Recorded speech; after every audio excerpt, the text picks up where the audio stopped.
for our friend here, you've heard of non-duality, yes? I've watched a few of your podcasts. All right, okay. So the non-duality, obviously a lot of people, well, in a small pond, there's a lot of people presenting it. Yes, I guess. Haven't followed it.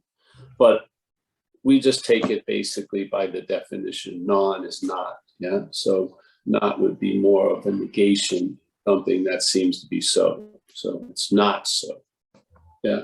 Yeah. Yeah, so, and then duality, which is the interesting thing, the sense of, problem, answer, yes, no, this, that, act, react, yes, night, day. There seems to be an either or a certain, this happens night and day. Yes, it seems to be two parts of the one event, yeah? But that's how it's read. So we are playing a huge role here. We're actually the dreaming of the dream.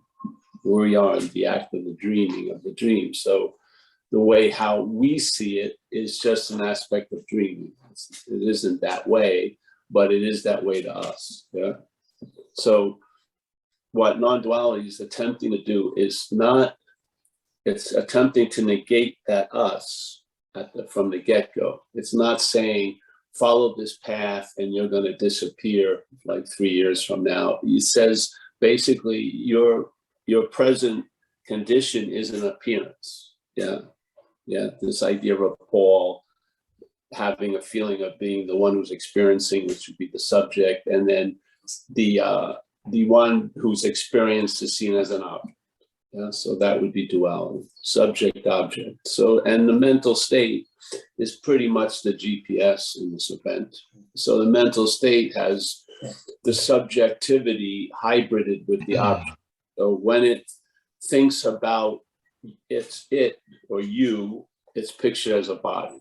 So yeah, what gives you the life and the experience is the subjectiveness, but the subjectiveness is then attributed to the object. So this is what non-duality is negating, this assumption, yes? So there is seeing, but there is no seer, yeah? There's hearing, but there is no hearer. There's feeling, there is no feeler. There's tasting, there is no taster. There's smelling, there is no smell. So it's not a denial of what's going on, because actually a denial is more like a reaction to taking something really real. Yeah, that you don't want to see as real, so you deny it.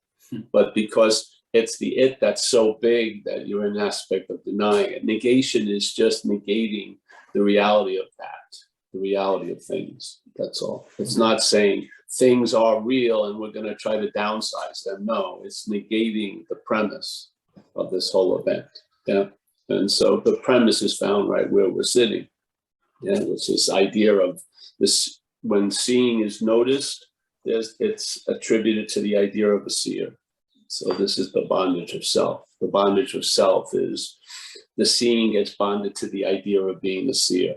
Yeah. So while they're seeing, the interpretation of the seeing is you're a seer. And so then all the seeing now is always attributed either consciously or unconsciously. Either we're vigilant about it or it's just happening. That to a seer, yeah. So all day there's going to be a lot of seeing, but the interpretation of all that seeing is there's been one seer, which is pictured as a body. Yeah, we're not talking about going anywhere. We're talking about how we go. Yeah, and because the point is, thinking is thinking. Yeah, there's one thought, which is that you're the thinker. So that one thought doesn't present itself as a thought. It presents itself as a noun, that it's the doer of all other thoughts. It's sort of like Dracula, calling the cops on other vampires, yeah? But it's never so that acts basically not to be seen as the head vampire. So there's a thought, and that thought is that you're the thinker. Now that sense, you feel that thought and immediately there's a triggering that I'm the thinker. Now, suddenly, there's a thought amongst many other thoughts, but this thought has sort of raised above the thoughts and now is the thinker. So this is what happens. So there's seeing, and then there's the thought that you're the seer. Yeah. Yeah. And that thought is pictured as a body. So when you tell a story about seeing shit, you tell the story about seeing shit as the seer. Yeah. There would be no need for a story with the seeing because you're constantly in the act of seeing anyway. Yeah. It's not something you're doing. You are that. You are that which is seeing, hearing, feeling, tasting, touch. Yes. So there's not a story around that. It's just a nature. It's the nature of, let's say, consciousness to be conscious. So shit happens, you're conscious of it. The mental state gives you a story. And that mental state sort of takes, sort of like has you sort of get lulled into dropping the living of life, and then you accept an interpretation of life based on you as the doer, the thinker, the feeler, the taster, the toucher. And then most things are met from that position, and most journeys are launched from that position, yes? And therefore, the inherent condition that's always available at all times cannot possibly be entertained as that obviously the here. There has to be journeys and ships and conditions met. And I've got to go through a lot of shit to finally arrive there. I'm going to have the dark night of the soul and tons of other things, yes? Because we're not seeing the obviousness of things. So then the obviousness can seem mystical, can seem exotic, can seem very infrequent, can seem to be just, if you miss your one turn, you'll never be available. It'll be years and years to get back to it. Like people call me a lot, these people, they told me, life's going to bring you to the cliff and then it's your choice if you jump. And I didn't. And I said, fucking, there'll be many cliffs. Don't fucking worry about it. Yeah. It's not a life or death decision. Yeah. You're going to be, the opportunity is going to be vast and many. It is, because you're what you're looking for. That's the whole point. It's not you're what you're looking for when you reach certain levels or certain appearances, which you play God about. The head plays God about it. The head tells you when you're ready to be God. But I mean, and it just throws, and then the time is involved, and so like Zen would always make that joke, one movement of an eyelid can be 10,000 years. So one little idea that you're not what you are can just lead to tons of other frivolity and shit, mental minutia. Yes, just one little, all it needs is to have its little pinky toe in there, and then it creates a 1,000-year journey. Yeah, so, and a 1,000-year journey would maybe feed and reinforce and bring great meaning to the heroic journey. But see, this isn't, you're not going to really have a blog about your living non-duality. This is it. Yeah. This is how living non-duality looks like. This is, I mean, you can't, I have 1 million followers. You're not, that's not success. Yeah. Because there's nothing to do, really. Yeah. You may do a lot, but there's nothing to do. But you may do a lot. It doesn't matter. You may not. But the fact is, there's nothing to do. The fact is, with launching all these things to get to the other shore, upon arriving on having never left. So that's the thing. So maybe, all right, so it's like there's an old mantra in yoga studios I see. Gone, gone, gone to the other shore. Buddhism, the other shore is awakening and shit like that. Yeah. The other shore is awakening, arriving. So gone, gone, gone to the other shore upon arriving on having never left. So if you didn't start at a certain premise, which would totally make gone, gone, gone to the other shore make sense, if you started on having never left, you'd at least cut out 2.5 of the gons. It would be go maybe. Yeah. Because I like the travel. It wouldn't be arriving. See, but the point is, for the gone, gone, gone to the other shore that have meaning, there has to be something before that, which is this individual, long-lasting, separate idea of being a unique, special entity.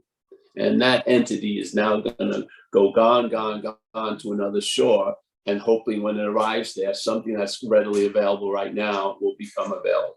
Yeah. So the whole point, it gets negated. Yeah. Gone to the other shore upon arriving on having never left.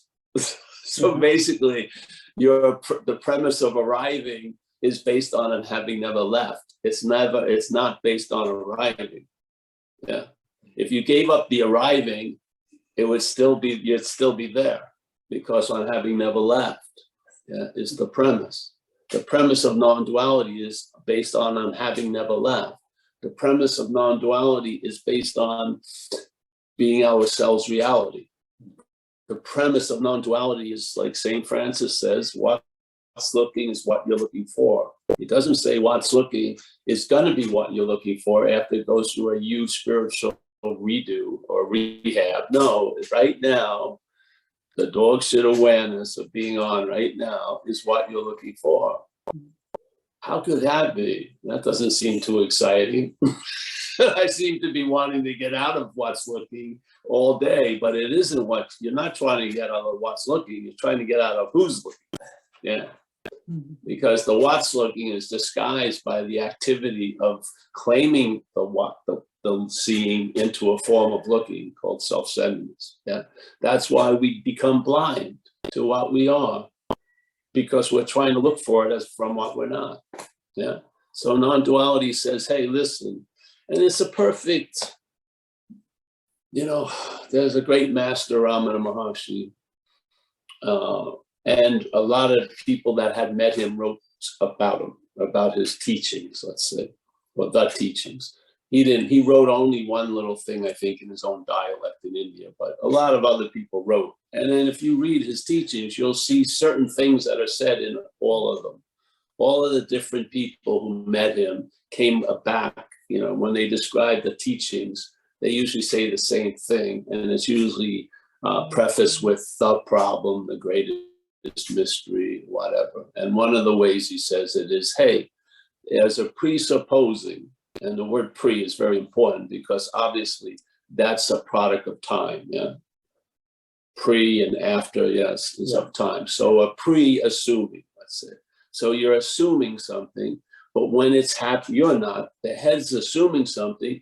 And when you catch it in that assumption, it's pre-assumed. In other words, instead of you're gonna be yourself, you already are one. So the assumption is you're a long-lasting, independent, separate entity.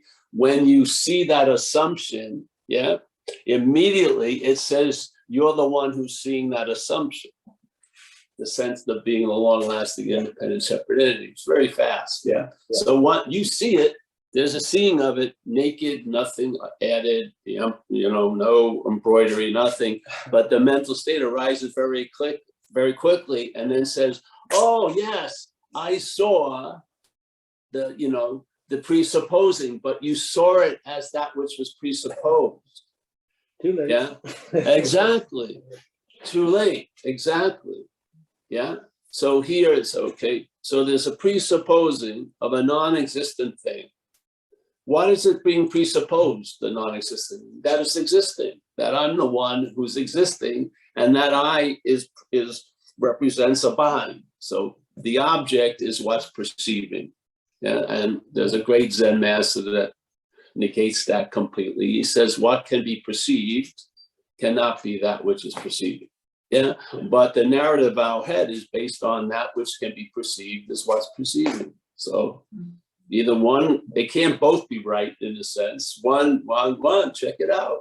But if you listen to your head, the narrative of the head, not your head, the narrative of the head is premised on that what is perceiving is pictured and is what's perceived. Yeah. I don't see the seer as seeing. I see the seer as Paul. Paul's what's seen, as if Paul has an attribute that he's doing, and then maybe he didn't have to do it. But in fact, Paul has nothing to do with the seeing. Nothing. Paul as the seer is an after fact. And Paul is completely non-essential to the seeing, though to the seer, it's totally essential to seeing. See? The seer is derived by the claiming of the seeing. The seeing does not need a seer, but the seer completely is based on the claiming of seeing. Yeah. So which is actually more important? It's not the seer, for sure. It's the seeing. There would be no seer without seeing, and there is no seer with seeing. There's never been a seer. It's just appearing. The seeing is being used to appear as a seer. Yeah. Yeah. So this is the negation of non-duality. I didn't get through it. So it says, all right, there's this presupposing of a non-existent thing, and that non-existent thing wants to get salvation for the non-existent thing. Now, if it saw that salvation was from a non-existent thing, it would be in salvation right now, because if the requirement is it has to be salvation or freedom from the non-existent thing, you're free from a non-existent thing. Doesn't exist. So it can't be any deterrent to the salvation because it doesn't exist. Yeah. Yeah. Yeah. So the head wants to be free as the non-existent thing, which is impossible, but inherently you are free from the non-existent thing. There's nothing needs to be done to become free from the non-existent thing other than seeing it as non-existent. See, the only way you're going to arrive at your own existing is by recognizing that which you think is existing doesn't.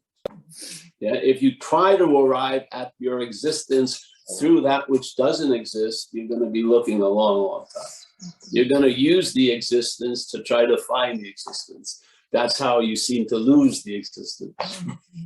It's just so simple. You just see it all day. So it's not like this is a mystical gem that came out of a 8,000 feet cave somewhere in the, it's right underneath our eyes all day. Yeah. Something has, the verb of living has been sort of like pushed and a noun was squeezed in front of it. And we play the role of the noun. And therefore we're thinking we're doing tons of shit. We have nothing to do with it. But if you see it as verbing, even you is a verbing. Yeah. If you see it as a verbing, there's a traveling lighter. Yeah. You may appear as a noun, but you're basically traveling as a verb. And that's how you travel lighter, really. You do not travel lighter as a noun, because now traveling lighter a noun would demand a lot of maintenance and managing and control, because you could only pull that off if you had controlled environments. Yeah. If you had a perfect retreat, no calls, nothing like that, then maybe you could feel pretty good. Yeah. But as soon as you left the retreat, it would go. It would be like that sandcastle. That's incredible as long as the tide is low. But that there's never, the tide just doesn't stay low. It rises. And it's going to take away the sandcastle. It's just going to do it. So this whole message is about neither. Yeah. See, it's, I don't want to get out of an appearance because I'm not in it. Yeah, truly. This isn't about escaping from something that isn't so. It's seeing that it ain't so. And that's the great wisdom of no escape. You can't escape from something that isn't so. You can't. It's impossible. Yeah. Your premise is, I got to get out of somewhere. And that's how it catches us, because what we're trying to get out of, we're not in. Yeah. Yeah. And we're trying to get into what we're not out of. Yeah. Really, it's that extreme. It's really that extreme. And then it just riffs on degrees and amplification, but it's basically Bizarro World, if you remember the DC comics. Everything is completely opposite. It's like the philosophy of George Costanza when he, in Seinfeld, when he realized, I'm going to do exactly the opposite of what I'm thinking. And then his life got really good. I'm going to tell the girl I want to meet, I'm a bum. I live with my parents. I don't have any future. I don't have any fun. Hey, can we get together for lunch? So the head wouldn't believe that it could possibly work.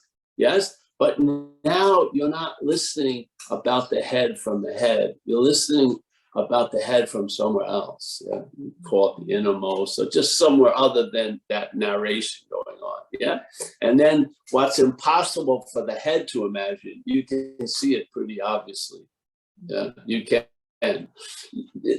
Because the thing is, you're not trying to break an identification with the body, being an identification with the body.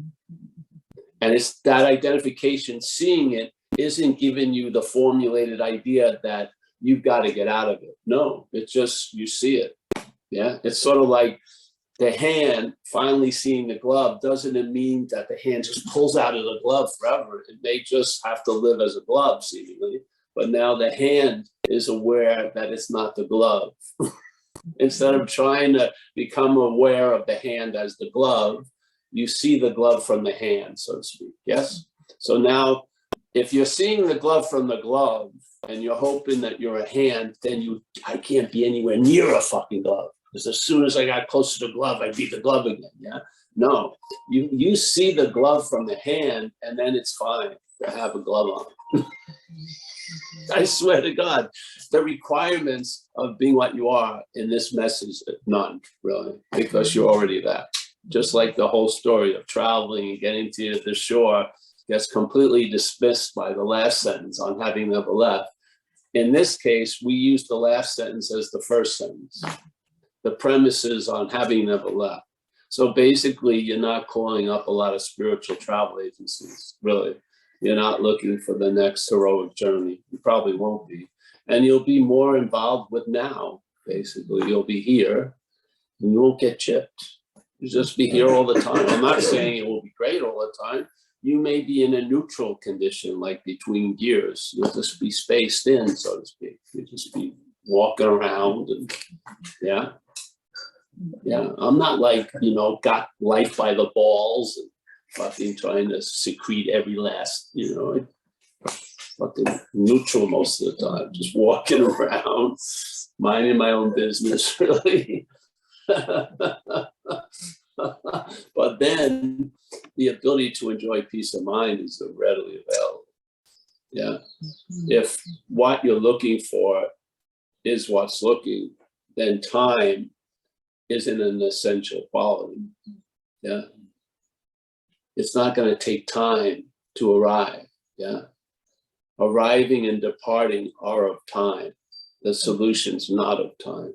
You're not going to arrive and then be free from time. Because if you arrive, you feel like you could depart. If you believe you're the one who achieved it, you're going to believe you're the one who's going to lose it. That ain't it. Yeah. This is about a fact, really. It's just fundamentally a fact, and something under or below or above or the context of the head gets it. Yeah. And now the head will never get it, and you don't waste time trying to convince what you're not to be what it is. It's not meant to be that. It's meant to be what it's not. Yeah. It believes it has free will. That didn't come, that's part of the program. So you want to go on a 2-week thing of proving to your head it doesn't have free will, and then it just acts like it does every day anyway. Yeah, so just do the right thing if you want. Try to do the right thing. You're not going to succeed. Yeah, because what was right one day may not be the next day, and what was right for you is not right as other people see you. So basically, everyone's going to get dirty here. Yeah, and so you give up the idea of fucking being pure and clean. You just fucking, you're walking in the mud, you're going to track it with you. Really. And so this whole seriousness, I remember I used to be serious about spiritual practice. And this lovely girl, lady I was with, yes, not Amelia, but Amelia is a great representation of it. I'd be doing some practice, and then she would just be wanting to shower me with love. I said, "No, woman, not now. I've got a higher calling. I've been called by the stars." It was just another fucking vehicle of self-obsession. I felt, in hindsight. Yeah. And a lot of ways, that's how we arrive upon on having never left. We have to arrive a lot of times and see it doesn't work. Yeah, because the head will provide, oh, you went to the wrong island and shit like that. And hopefully you go through enough. Maybe you don't have to go through 50. Maybe you can hear Satsang and save yourself a lot of time. But you can bypass learning that you have never left. You can just hopefully be available to hear it and go, wait a minute, on having never left. Yeah, it changes your whole fucking day, I'll tell you. It does. Because most of the day, usually for a lot of us, or when I was out there, you're trying to build on to a bigger, better day. Yeah. So this day wouldn't be enough, obviously. I would see how I can use this to get to Saturday, Sunday, and make it even a better day and stuff. It's just insane. It's like slavery. So now you're available all time, sleeping, awake. Yeah. Because that's why I love this message, man. This message doesn't try to fit around you. It brings what you are into sharp contrast. And then you see that truly the activity of Paul is just a bundle of misassumptions and understandings. Yeah. And so there's a collapse in the hope and the faith in that. And then that faith moves to something else that's actually worthy of having faith in, you know, because it's reliable and it's true. Yes. And yeah, that's the message today anyway. But it's the important thing, there's many of them, but we're not trying to talk to Jonathan really, or Paul or Kerry or Judith or anyone here. We're basically in the business of sharing the message. Jonathan is the obstacle we're trying to get around. See, we don't want to get the message to Jonathan, it's through Jonathan. In other words, we want to bypass your mail slot and get it in. Yeah, because that's the whole point.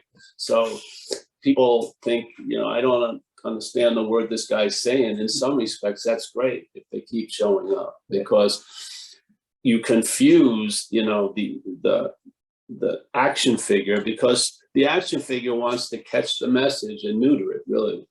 It does. It wants to catch the message. Oh, this is just like something else, or this is just like this. No, it isn't. It's not like this. It's not like that. It isn't. It's going to be, it's fundamentally different, because it's not adding or subtracting to anything. It's just bringing light where usually, mostly the head says the light is coming from. We want to put light on that. Yeah, the light. We want to turn the light on that which is thinking it's the seeing and the looking. We want to look at that. And the fundamental statements of non-duality, which is many, the seeker is the sought, not the seeker and the sought. The seeker is the sought. Yeah. Or the old Zen cryptic statements, the open gate, or I mean the gateless gate, or the open secret. What does that mean? It means it's fucking readily obvious. You don't have, there's no toll booth. You know, how can it be a secret if it's open? Exactly. It's not a secret. It's right here, right now. It's just how we're trying to approach it, or any approach to it is missing it, because you are it. Yeah. You are it. One little inch of distance lets a mental playground add thousands of miles on it. Yes. So you see, what you actually see is what you're not. That's what happens. You see the building and the manufacturing and the support system of what you're not. And in a way, that's how you get a sense of what you are, is the seeing of what you're not. Instead of trying to see what you are from what you're not, you see what you're not from what you are. Yeah, just a little switcheroo, but it changes everything. So then more and more gets revealed of what you're not. Seriously, more and more gets revealed of what you're not. So a resentment, what you're not would hate to have or feel burdened by, is an incredible reminder you're not that who has the resentment. It's just a resentment. It's just wrong seeing expressing itself. That's all it is, really. Yeah, everything is. Everything is just a verbing that's producing an effect. It's this idea of the noun that thinks everything has to fucking be different, shit like this. Yeah, the verbs have no problem with the verbing. It's the nouns, and where there is no noun to be found, it's manufactured. Yeah, you're not a thing. Yeah. So yeah, that's the message today. Tomorrow would be different, or an hour from now it would be different. But it always fundamentally is on point, hopefully. If you had any job as a sharer, you would hope that you would linger on this point, yes? Because if you don't see the mental activity, you're going to be looking from it. You are. The Jonathan it represents and presents, you'll be living from there. You will. You need to see it. Sometimes people see it with a, cathartic event or blast of light or whatever, but maybe the easiest, softer way is just hearing a message, yeah? And then you can see it in satsang. And then there's support in the seeing of it in satsang, yes? And then the satsang becomes the premise and the space of on having never left. And after a while, kept getting brought back to on having never left, you get it sooner or later. Hey, I'm not being brought back to anywhere. I never left that. Yeah, we had it here. We used this example. We were in an event in Australia when I was younger, 8-day thing called the Miracle of Love. No, the Path of Love. And they had an incredible ability to produce cathartic events and produce a shift big time. Yeah. And there I was. So one of the days, the last days, they had the music playing, all the mattresses out, people were wailing, laughing, crying. It's great, great, great. And then there's all these people sitting on the perimeter, not saying a word, holding the space for all this shit to come out. Yes? Because it needs a certain space, it comes out. And so with me, I was having this big event and I was crying and crying. I kept chanting, I can never get back. I can never get back. I can never get back, as if I left. Yeah.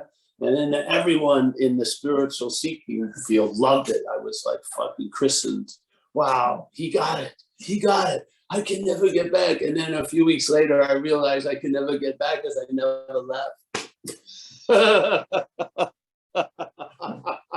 It seems such, you could have 8 years of blogs about I can never get back. Realizing I never left, there's nothing fucking to say. Yeah. I could not see that. All I saw, the whole thing on having I can never get back was premised on a lie that I could have left what I am. Yeah. And now I've lost my way and I can never get back. Yeah. It's not true. You've never lost your way. It's impossible.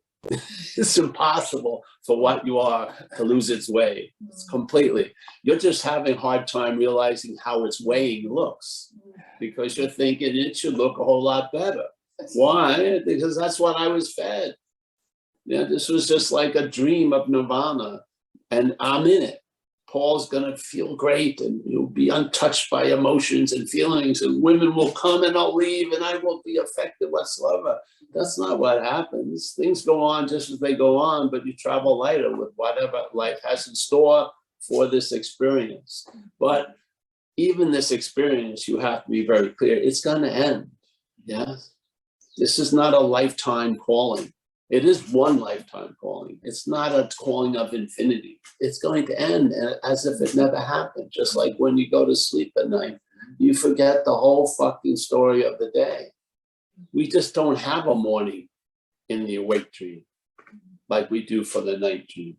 The night dream gets seen when we wake up. Yeah. And all of the feelings and the effects it was having on us stop when we wake up. We don't have that here. We're in an awake dream. Yeah. And in the awake dream, we don't have a morning. Yeah. And if we do have a morning, we're going to have a lot of mornings because we keep forgetting seemingly in the day. So this point is just to realize you are what you're looking for. Yeah. And just be fucking done with it. You know? Seriously. I mean, it's inevitable anyway. You might as well just, yeah. Not giving up. Okay. There's tons of people, yeah, that will go along with it. It's fine. I swear to God, this is true. You know, different areas of this America where I would go talk, I'd run into people, you know, like yoga studio people or kirtan and stuff. And then I would, you know, they would say, can we do some kirtan before the talk? And then after the talk, I go, yeah, fine. So then they go through the talk and everyone got gone, you know, and I was totally available for the ecstasy. It was like 1 second in there, and then I get up and I go, okay, here's the bad news. Yeah, you know what I mean? Because, you know, I mean, my girl Amelia likes passion fruit. The head fucking loves experience. It's addicted to experience. It is. People are addicted. Not people are. The idea of people is an expression of the mental addiction. The mental addiction is addicted to this idea of self, and the self gets reinforced by the claiming of experiences. And I'll tell you, most of us are experience junkies. A lot of it, we're shooting up experience just like I used to shoot cocaine. Yeah. Yes. And this goes more and more and more and more. You can watch it. Some great surfer I knew, I'd see him. Then he made some fucking squirrel suit. And he finally died because it wasn't enough to ride a 20-foot wave. You had to get a 50. And then squirrel suit and a rocket on it and shit like that. And finally ran into a rock and died. Yeah. To me, that was just pure addiction. Yeah. Just addicted. Yeah. And what is that? And the thing is, why don't addictions work? Why don't they bring you to a point of satiation? Because they're misguided attempts to get relief from the original addiction, which is the mental state's addiction to being a noun. Really. It wants to be the doer. It could give a shit about the doing, really. It wants to be the doer. It wants to be the haver. It wants to be the feeler, the taster, the toucher. It wants to be separate and be its own fucking captain. Yeah. All hell be damned, really, in a way. And I mean, I did a lot of cocaine, but I never thought I was cocaine. I would say most of us are starting way past that point. We're taking ourselves to be the drug, the mental state is shooting up.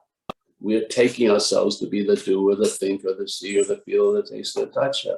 So I had a complete distance, and I was insanely into cocaine, but I never arrived at thinking I was coke. We're starting there. We're starting at the point of thinking that we're the drug we're on, which is the idea of Paul being the doer, the thinker. I mean, it's an insane addiction. Yeah. So this is a message, simple. It brings relief where, now, when, here, now. Yeah. And this relief isn't something that's premised on you, which is great. It's a relief from that premises. So in other words, this isn't a liberation. It's being liberated from the need to be liberated, really. That's what it is. A lot of interest is in fantasy. That interest gets withdrawn, and now it's here now, enriching your day, instead of enslaving it to tomorrow and yesterday. Yeah, yeah. So that's the message. I'm stoked about it, though I may not show it, but I am. I mean, you can go so far in a nanosecond because you're everywhere. So I can lay down and I can be gone. And that would have been a vague hope after 3 months of retreat. I can go exactly past there in a second. I don't. I mean, it's available. You just lay down and you're just gone. Yeah. Hallelujah. And enjoy peace of mind and everything like that. Yeah. You can't write about it much because it has nothing to do with you. Seriously. That's the whole point. It's very difficult to keep the messenger and the message because we see the message as a messenger. We're thinking someone has it and we don't. And somehow if I stay enough time with them, they're gonna deliver it to us. That would be a disservice. If someone told you they can deliver something you don't have right now, I wouldn't sign for that delivery, to tell you the truth. It's gotta be, reality is reality. It's not something based on circumstances and situations, I hope. Yeah, so yeah. I've had it with these talks because I was speaking a lot in recovery, 30 years ago I started. And I was, a lot of times before I shared at groups, I was feeling shitty as hell. I had done something bad to someone maybe an hour before. I had seemingly, there was thousands of disqualifications I had gone over or trespassed in, thinking there's no way this can come through me, but it didn't matter my condition at all, ever. It just came through, no matter what condition I was in. So it was like a forced humility, because my head, my mental arm couldn't reach back and claim what was going on. Yeah, I just showed up, something came through. I was sick as hell, or I wasn't, waiting to hear if I have AIDS, not. Girlfriend broke up with me, it didn't matter. So this whole invitation is not based on you being in the right condition. Yeah, the invitation bypasses conditions and qualifications. It's just readily available now.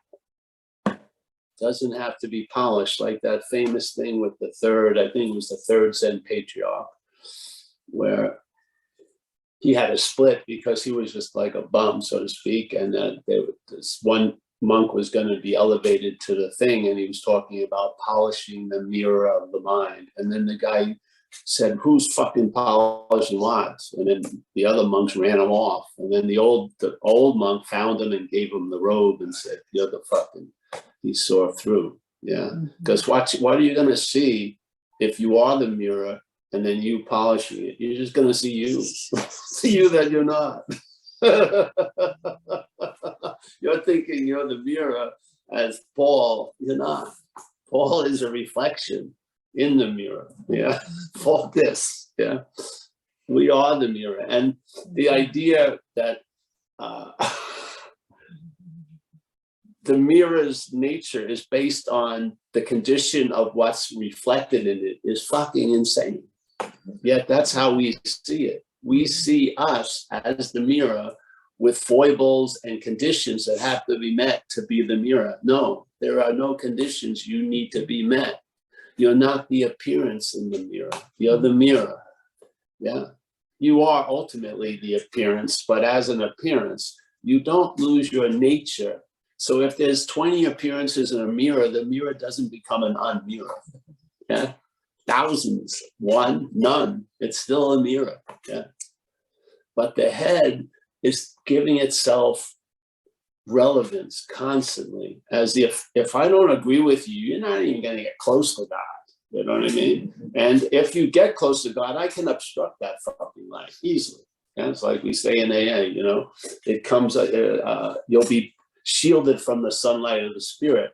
That's only if you're looking at the sunlight from the spirit from outside. If you are the sunlight of the spirit, nothing can block it. Yeah. It's like here today. I want to get sun. That my wanting to get sun and success in that would be based on if there aren't any clouds. Because in that condition, me being here, the sun there, clouds have the ability to block me off from the sun. But what happens if I'm on the sun side?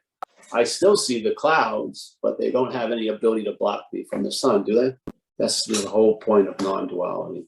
We're looking and receiving everything from a false point. This is attempting to correct what doesn't need to be corrected, really. And so that you see that you're on the sun side. Yes, clouds come and go, but they don't have the ability to block you from the sun. Yes, this is the point. I mean, what so much shit has come up? So many fucking things. If I have a dirty thought, disqualified shit. You know what I mean? I stepped on someone's toes. 20 years of mea culpa. Yeah, you're making amends and you go on. Yeah, none of that disqualifies you from your inherent nature. You can't be. You are that. Everything else has you as something else, hoping to arrive there. Non-duality says, on having never left. That's the premise of the message. Now, that's all you need to be clear about if you're delivering the message, is the premise. Basically, try to stay there and don't bend to people to make it into a path. Yeah, don't present. All right, you're in the introductory non-duality level, and you're going to get to the extreme non-duality level based on, yeah. No, it's here you are. Yeah, it wasn't what I thought exactly. Thank God. Really, thank God. It's not as great as I thought it was going to be. Thank God. It's more like a position of neutrality. I don't know if my head likes neutrality. He likes to have opinions and shit. Well, easy come, easy go. Yeah, so anyone have a question out there? Anu, can you hear us? All right. Yeah, she turned her sound on. All right. she wasn't just sitting there. I'm concerned about it. I'm looking, I look after Anu. That's good, true. All right. Hey, Paul, how are you? Good, good. Yeah, I actually wanted to share really quick a lot of gratitude for not really you, but the community, the message, Thank you. and the delivery. Thank you so much. You're welcome, honey. Thank you. It's not really you. That's good. It's true. I humbly have to receive that. It's not really me. Thank you, Anu. Yes. I'm not surprised. Yeah, that's why we're here. I have faith in the message. Really, usually. Yeah. I was open for other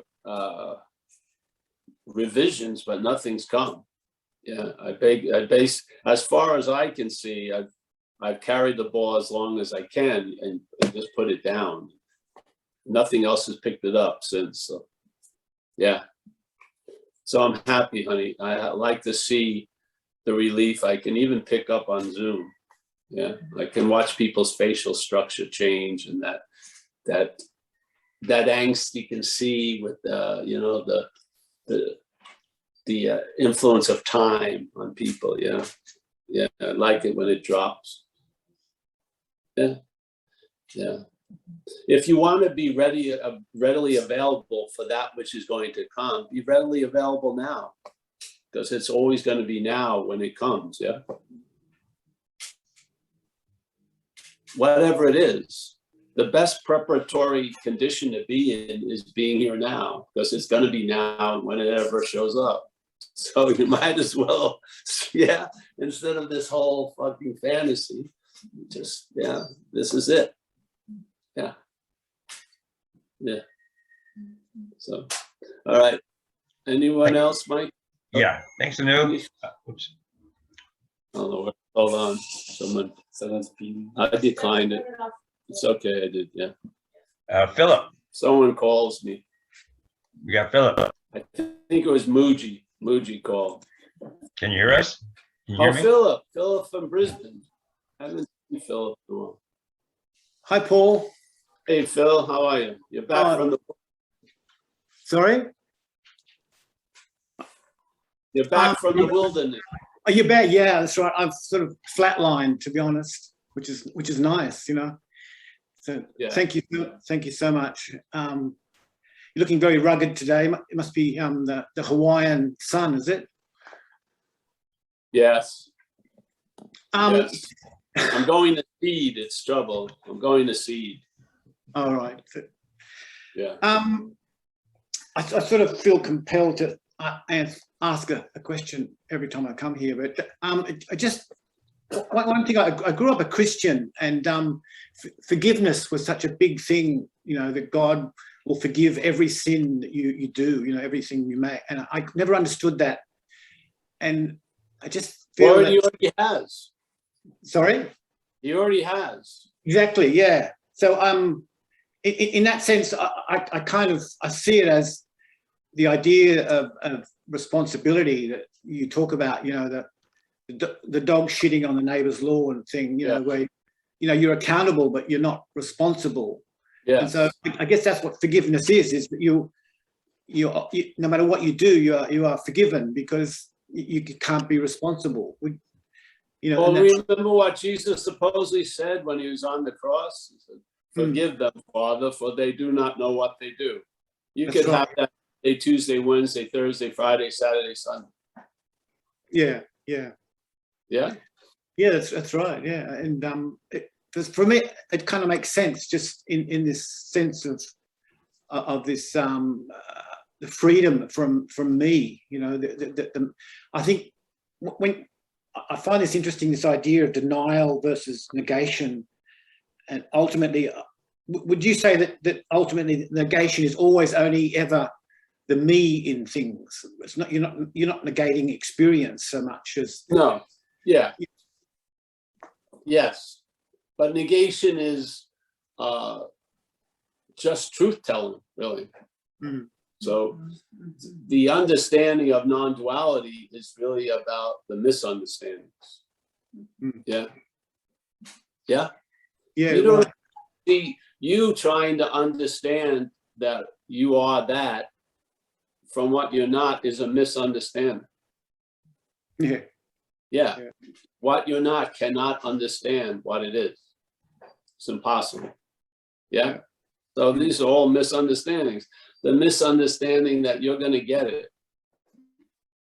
You're not going to get it because you are it. So this is what non-duality does. It brings into stark contrast the misunderstandings we live from and we live as. Yeah. And then they fall maybe all at once, one at a time. Maybe they get chipped away, but inevitably that false edifice is going to collapse. Yeah. Yeah. Denial is another thing. Denial is you've really taken something so real, it's unbearable in a way, or really uncomfortable. So the mental state denies it. So basically, it's not like it believes there's a true elephant in the room, and it just doesn't go there. Yeah. So denial is taking something to be really so and trying to make it unso. Negation is just seeing the unso-ness of things. It's much different, really.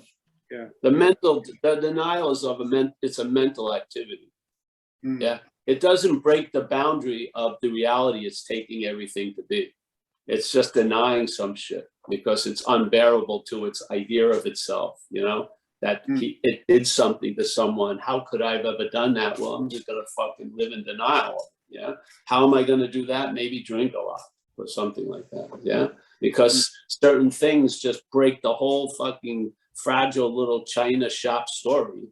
And so the mental state, like when I got run over by the cars, there was a forced blackout. I don't remember it at all.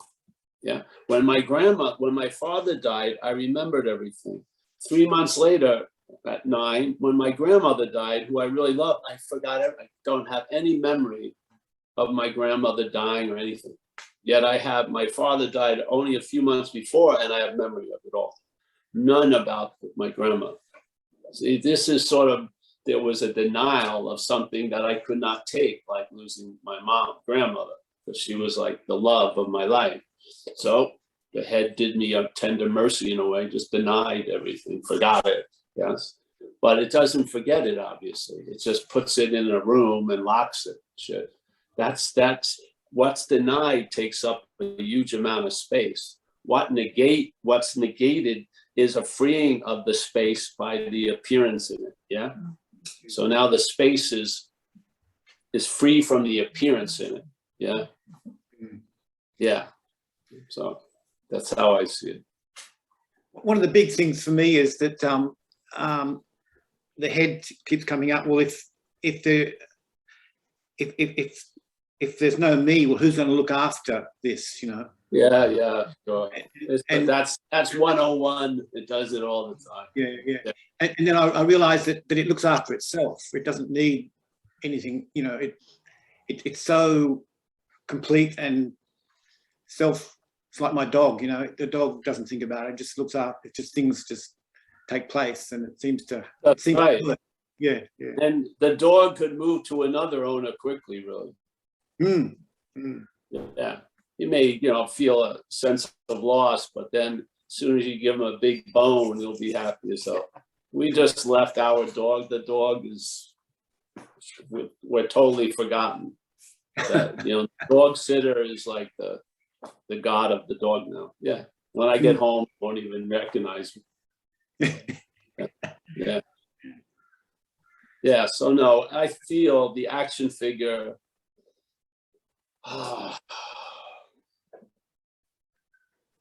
We had a thing in recovery. Yes. When you entered recovery and you were working with somebody, the person would have you write down what you would hope to have after a year of sobriety. Yeah. And if you stayed sober, he'd bring it out or she'd bring it out and then read it to you. And it's amazing how much smallness you were living from. Life had so abundantly bigger. Yeah. In other words, your wanting to be right about your crazy old ideas was limiting you. You know, there was tons of deliveries, but you weren't signing for them. Yeah. Yeah. Yeah. So I remember that. I remember it very well because coming out of addiction, you know, if your right arm was bleeding, you would just look left all day. You didn't want to deal with it, so you just walked around like this. I mean, insane. If you did something to someone, because you had tons of pride, you'd move out of the state. I mean, to avoid seeing the person. I mean, it's insane. Yeah. So just the basic interpretive quality of the mental activity is a real downsizing of the living aspect of life. Yes. To have a story of life is how it is, you know, life is happening to me is very, very, there's not, you know, there's a lot less life in that than life's happening. Life's happening is very, you know, when you were a kid, it was life's happening. Yeah. Unless, you know, fearful situation, shit, I wasn't. And then the mental state kicks in and then you see everything as life is happening to me. And that's not living, that's an interpretation. Yes, it is. Yeah. Yeah, self-centeredness sees everything as how it pertains to it. That's the basis of self-centeredness. So, and if self isn't true, then basically all this, you know, there's tons of false evidence that keeps appearing real because it's appearing real to you because you're premised on false evidence. You don't have the ability to see what's the difference between true and false. Maybe you see it during the day, but I mean true and false. Yeah, you're not seeing the duality there. Yeah. So yeah. Nice to see you, of course. Because it believes that it's the one that got you here. And then it figures if you drop off that part of the rocket, you ain't going anywhere. But now you're in the gravity of the space. You don't need the rocket anymore. Yeah. Yeah. It never did anything, you know. So the action, people always say this to me. Well, if I'm not a person, I'll just lay on a couch all day. Well, you're not, or I'm going to drop acid. You won't. Yeah. It's going to look just like you did because you've never been a person. Really, it's not like this is how it looks like not to be a person. This isn't completely based on being a person. This is how it looks like right now. Yeah. So this comes up with crazy ideas all the time. Yeah. It doesn't want to admit it doesn't know shit. No, it doesn't get it either. No, it doesn't get it. So don't waste your time going there. Yeah. I remember my mother would have all these adults in our family come over to have a big talk with Paul. It never fucking worked. Yeah. It never fucking worked because I didn't want what they had. So I wasn't going to listen to a damn thing they said. You know, the assumption to them was I would want what they had. I had no interest in what they had. So they told me, well, this is what you need to do to get what I have. I don't want what you have. No, I don't want to listen to it. Yeah. So, yeah. I'm happy to see you, Philip. Yeah. Yeah. Likewise. Yeah. Paul. And we're here, hopefully the Zoom will be readily available for anyone who wants it. We're still looking forward to you coming to Oz one day. I hope so. Yeah, I miss it. And I will be coming to the East Coast. So, yeah. Great. Yeah, I'll go to Byron Bay for sure. Great. We'll stay in touch, bro. Yeah. Thank Yeah. Can you hear me? I can hear you. Oh, okay. They're construction's repositioning our dish, so I was just going to tell Carrie, but I'm going to hang up. Bye. Yeah. So if I cut out, that's why. All right. Oh, that's why. Anybody else want to raise their hand? If he cuts out, it's because they're working on the dish All right. for a satellite dish. I just. I don't know what you're going to do, but yeah. All right. Kerry's informed. I was going to tell him. Oh, you know. So anybody want to raise their hand? The boat's sinking. Oh, Jonathan, any more questions? We paid this guy to ask questions. He's lost all interest in asking questions. Hallelujah. Yeah, I've got so many. One of the things you said, Paul, a few days ago in one of the podcasts was that this non-duality stuff doesn't really have much commentary on the middle or the end of things. It's all about the beginning of things. Or before. Or yes. before. Yes. Right. Yeah. And yet, I find myself, and I think most people find themselves in a very persistent reality, right? So they're just like different levels. Let's say a very persistent something. Let's not give it reality.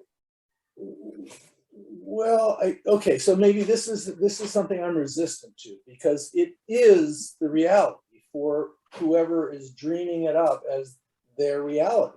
It's just a level of reality. Here, let me give the example. So this banana, like if I showed you a picture of molecules in this banana and said, what's that? And then just started zooming out, it would become lots and lots of different things. Yeah, but we're going before the atoms. Okay. We're going before. The dreaming doesn't come from a thing that dreams. It's not of things. It's not of atoms. It's not of matter. It's before it all. Yeah. So in a way, this could be what you might call a dream reality generated, and the emphasis on the reality wouldn't be based on the dream. It would be based on you taking it to be real. Yeah. The you, or whatever is appearing where you are, taking to be the dream to be real would be the reality. In other words, you'd be giving reality to the dream. The dream wouldn't have any reality. Yeah. The dream's reality is based on the dreaming. Yeah. And yet we all find ourselves doing that. Well, I don't know. Of course. Well, I believe none of us find ourselves doing it. But there's a lot of doing of it, yes. Yeah. But I don't believe there's anyone doing it. I don't. I believe there's lots of doing of it, but no one is the owner of it or the perpetrator of it. There's no thing. There's no noun to be found. And the logic of the mental state and its whole judicial mental system is if an action happened, there must be an actor. This is what's negated in non-duality.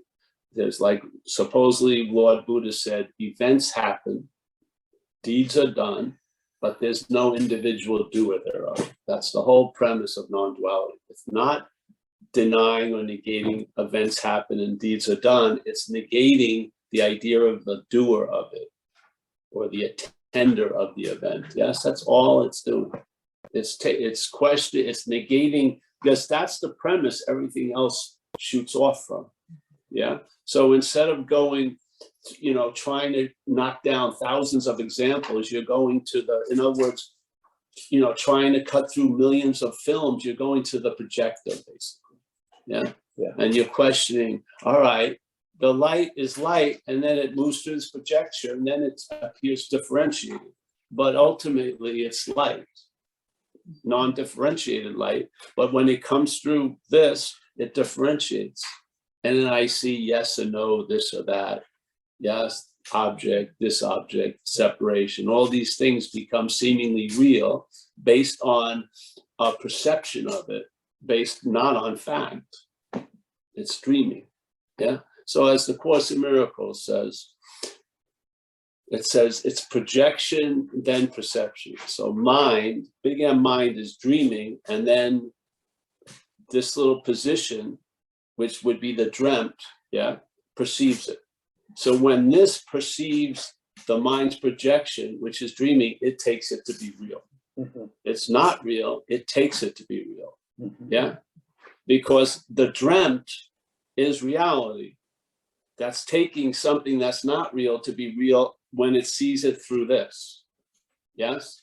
So only reality could be fooled by reality. Nothing, no illusion could fool reality unless reality wanted to.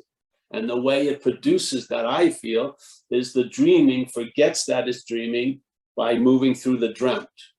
There's an identification as the dreamt, and now the dreamt to be real must believe what it's seeing is real. Yeah. Yes. And so because it's a symbiotic thing, Yes. if you're real, I'm real. Yeah. Yeah. And let's not go any further than that. So let's just take it to be real. Yet, does anything have any inherent meaning here? You can have the worst thing that ever happened to you, have a change of mind, and call it the best thing that ever happened to you. So this is basically, as Buddhism says, it's inherently empty of any self-existing isness. It's being given meaning by the dreaming, us. Yeah. Yeah. So, yes. I have a joke. What, a joke? A joke. Yeah, yeah, go ahead. Why can you never, ever trust atoms? Why? Because they make up everything. They make up a, yeah. All right, I'll tell you a joke. I don't know if this will go well here. All right, what's the difference between 500 used condoms and a flat tire? One's a great year, the other's a good year.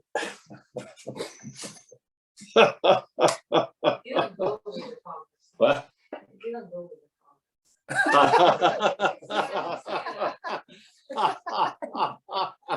What'd she say? Said that wasn't an appropriate joke. Well, what the hell? I only know two of them. So. All right, so anyone else? Yes, we have Catherine. And let's not hear from the peanut gallery over there. Yes, let's go ahead. Yeah. Hey, Catherine. Hi everyone. Paul, thank you. Oh, you're welcome. Thank you for just being you. And I'm sure you've answered. I don't even know what the question is, but I just wanted to share that my friend's son killed himself earlier today. She's in recovery, and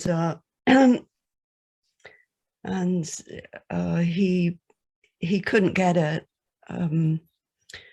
and he jumped out of a window, and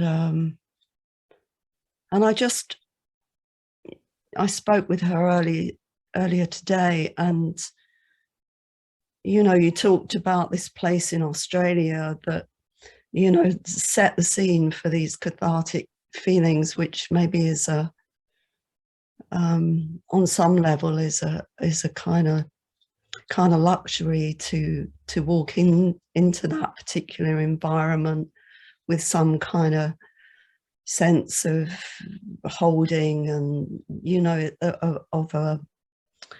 of wanting to go there. But this I don't know, I just wanted to share that my friend, who her cries are almost unhuman, it's been, and what I've found, it's been almost unbearable to stay with it. And yet, my heart, as some people say, to be awake is to open your heart in hell And it feels like this woman is just in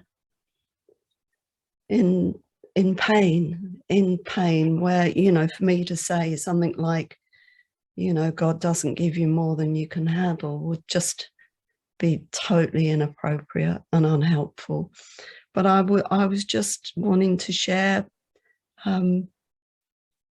because from the standpoint of non-duality, you know, it's also, you know, to be present for, I want to be present for my friend. I really do. I don't want to, it really moved me what you said about you can remember your father's death, but you can't remember your grandmother's. You know, there is something, you know, I think they say, you know, denial is the shock absorber for the soul. I just I want would say for the head, really, but the head. yeah, for Yeah. the head, yeah. But yeah, I think there's just something about, you know, being with somebody else's suffering without having to spin it, without having to mentally find a constructive kind of defense against against it. Yeah. But see, that one of the things, you know, not knowing or knowing, in recovery, there's a fundamental condition that can be seen differently. Yeah.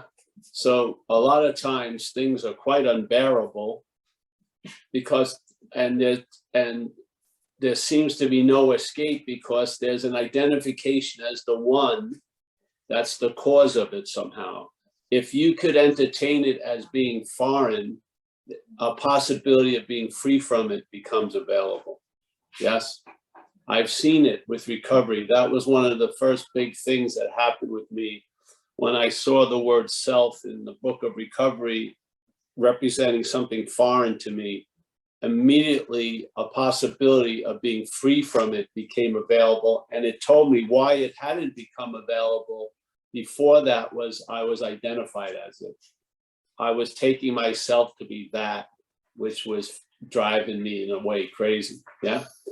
As soon as I saw it as foreign, a lot of new possibilities showed up. I feel a lot of times with suicide, there doesn't seem to be any possibility.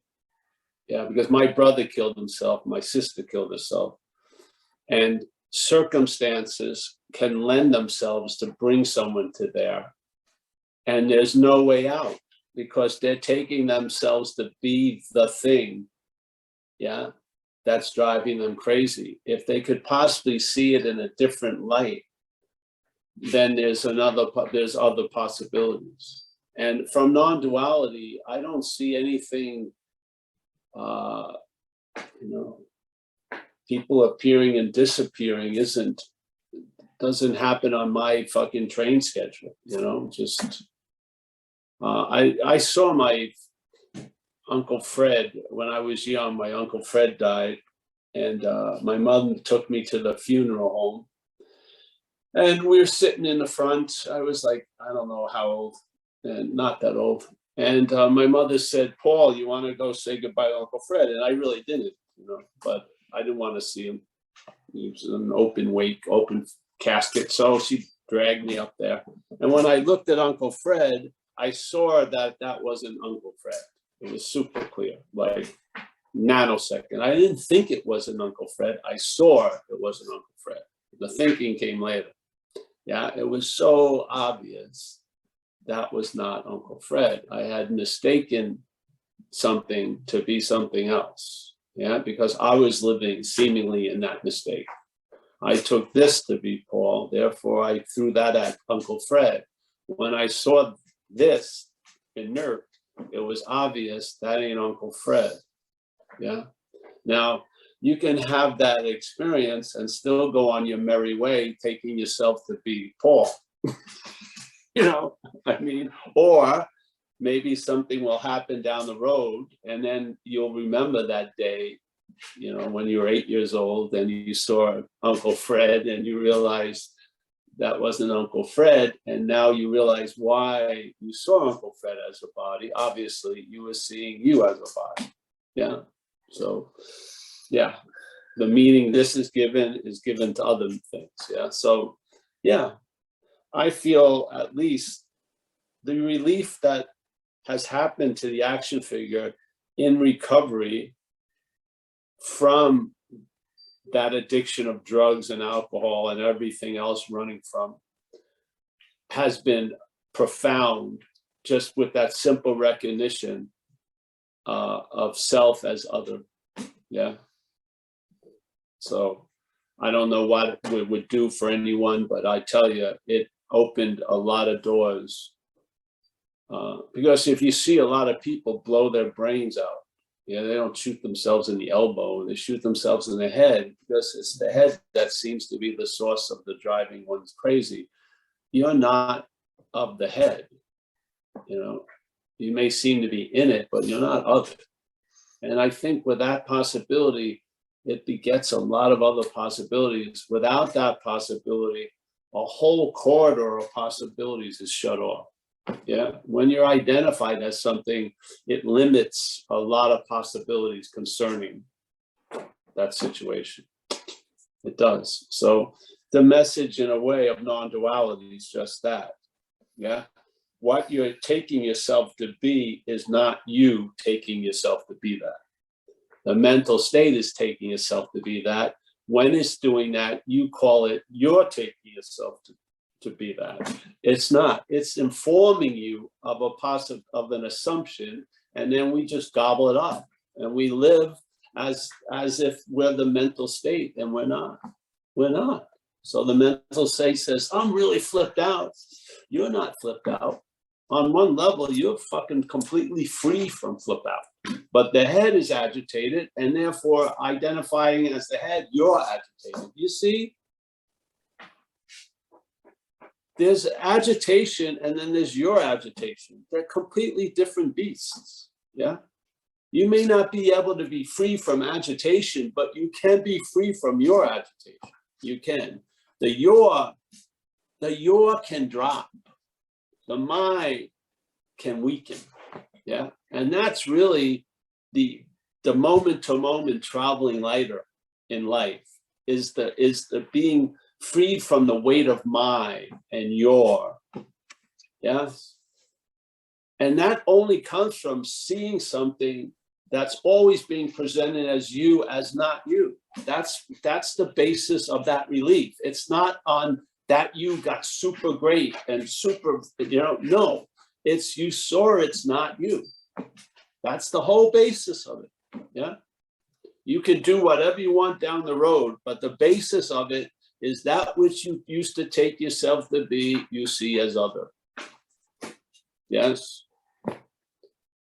Yeah. And some people never get that possibility.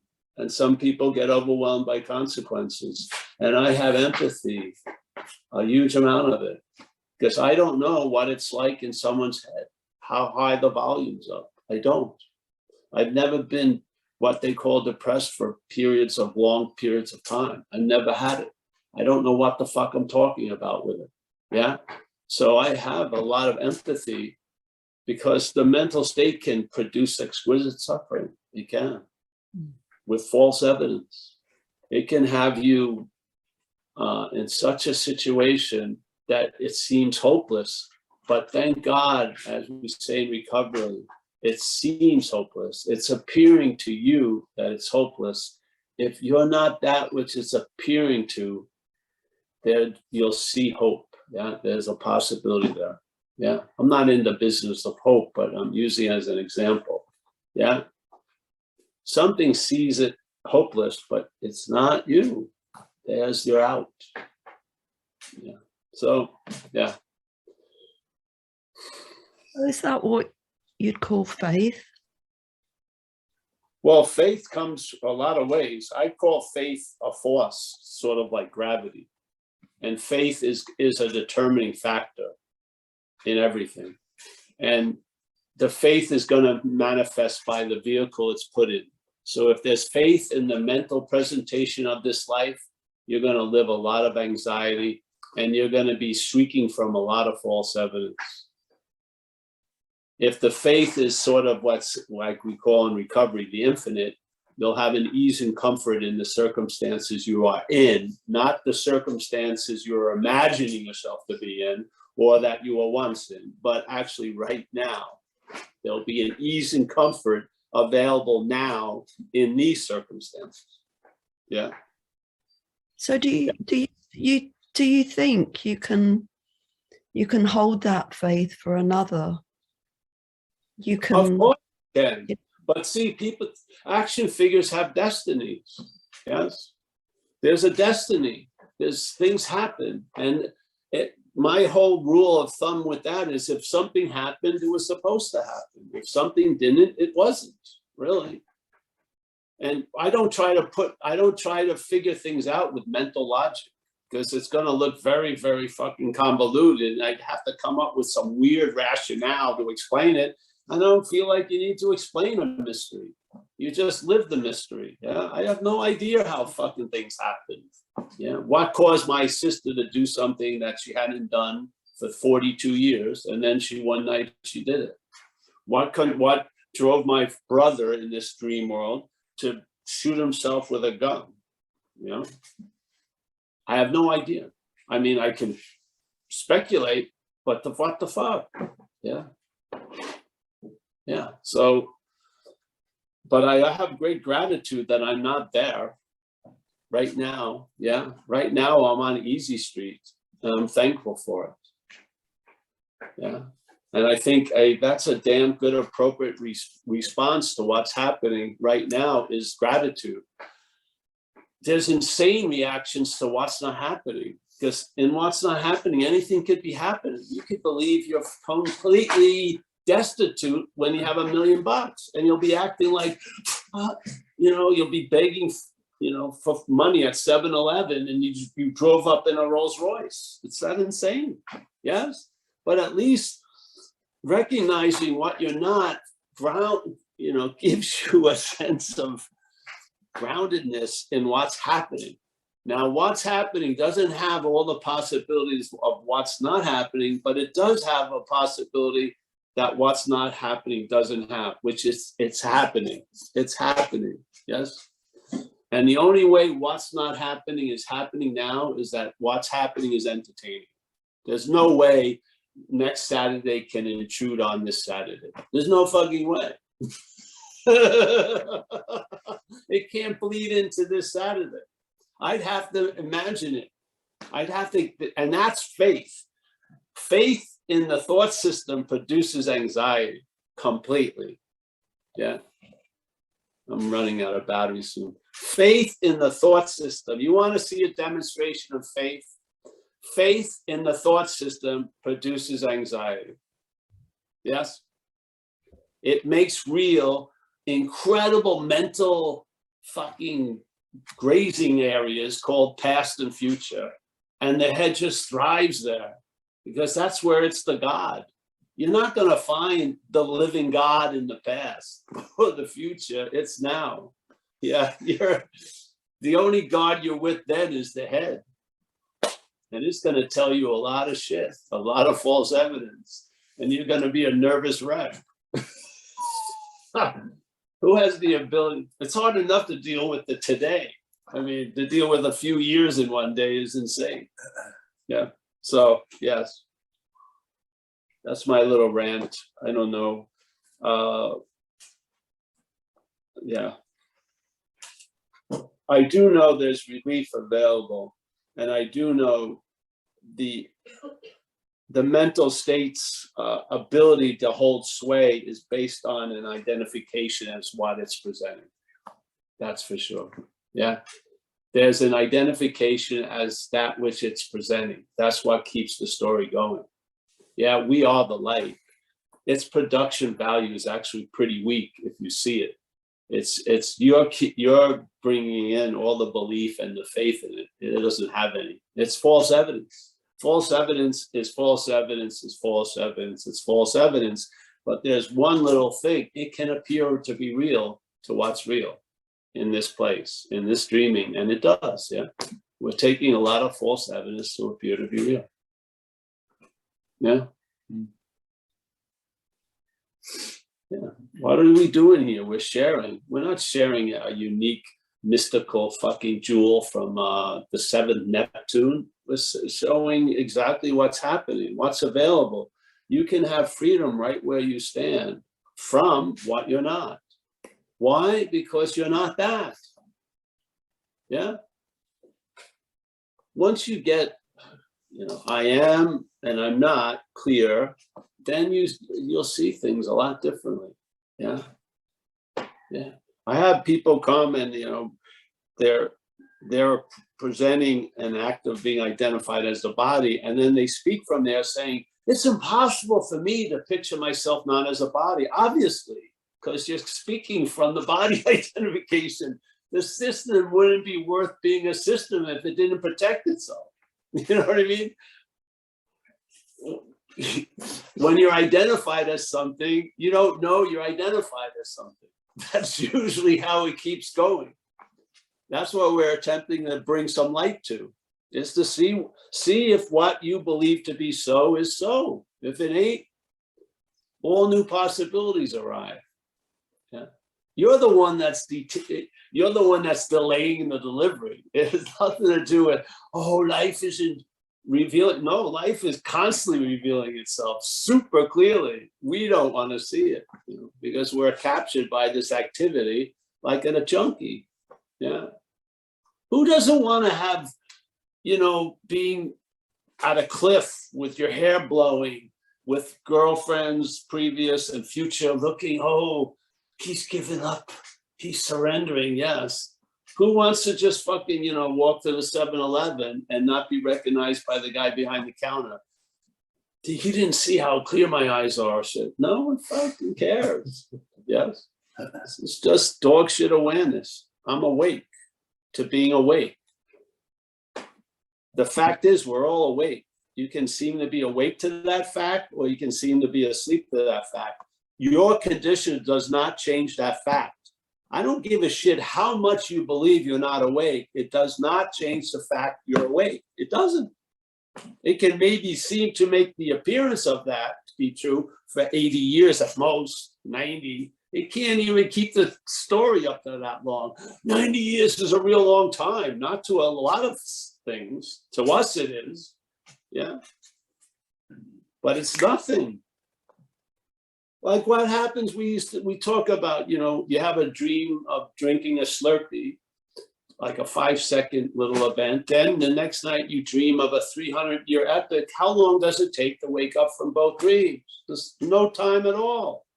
This time was only relevant in the dreaming of it. It's not relevant. It's relevant in the dreaming of it. When there's an awake from the dream, there's a freedom from time. Does it mean in this dream, it's more like a mirage? It keeps appearing, but now you're not going to go to that water hole and having to realize for the 50th time there's no water. You'll see the mirage, you'll see the water hole, but you're not going there anymore.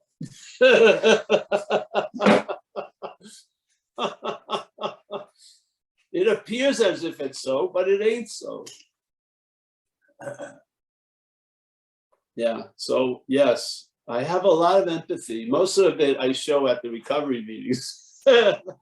It's not, it's a lot of times not appropriate here, because here really the greatest help is not to be helpful in non-duality, because you want to leave people leave them with their own devices so they see that they're not their devices. She's giving you the hook. Yeah, yeah. I think I've got to go soon. Yeah. My higher power just showed up. Yeah, I think, we have to do another talk somewhere. So, but hey, let's, any other question, Mike? We got one more, I guess. What time is it? Thanks, Catherine. No other hands showing. No other hands? Great.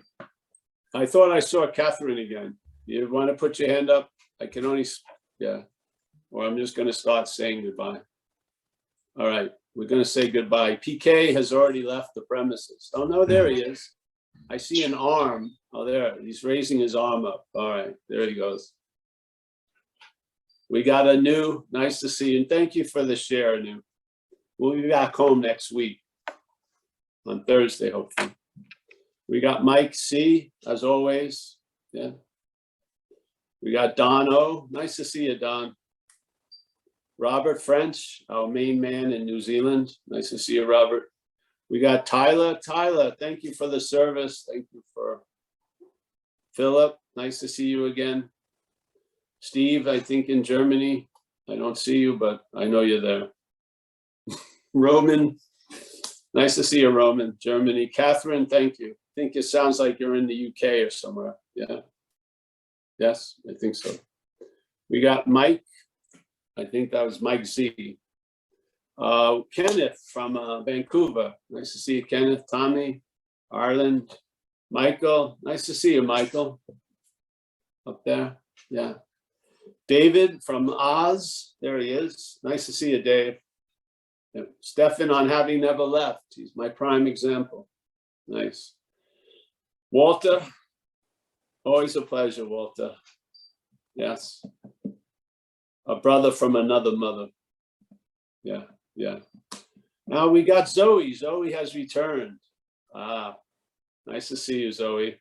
Oh, we have Kaylin and his lovely daughter from Romania. There they are. You look like you're in very good hands, the lovely daughter. Yes, yes, but very nice. We got Samar. Samar came to round 2. It's a 15-round heavyweight. We both been knocked out before we got in the ring. Yeah, that's good. We got, who's this? Can't see it. Chaz D. Ferrari. Wow. Chris G. Nice to see you, Chris. He's in front of the old door again. Yeah. Tariq from Dover, New Jersey. Always a pleasure, Tariq. Thank you for all the support, everyone who comes here. Yeah, appreciate it. We got Gary C. Fantastic, Gary. Thank you for everything. We got Jim. Nice to see you, Jim. William L. Yeah, nice to see you, Will. We got Angie again. Nice to see you, Angie. How are you? Good, good, great.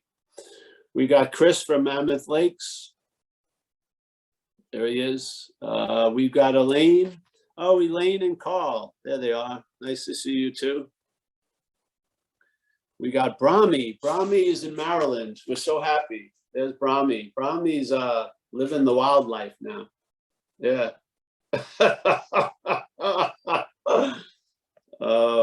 If they only knew in the temple. Yeah. Oh, we got Suzanne. I think I can't tell it, but I'm hoping it's my friend, Suzanne. There she is. Susanna. We got Rarity. That's a nice name. Rarity. And then right next. Okay. We got Oliver from Berlin. Nice to see you, Oliver. Not see you. And anyone else who I've missed, hey, thank you. Thank you for coming. We'll be here every talk that's on the schedule. Hopefully we'll show up for. Okay. Thank you. Thank you, everybody. Yeah. Thank you. Aloha. Aloha. Aloha. Yeah. Yeah. I'm going to go.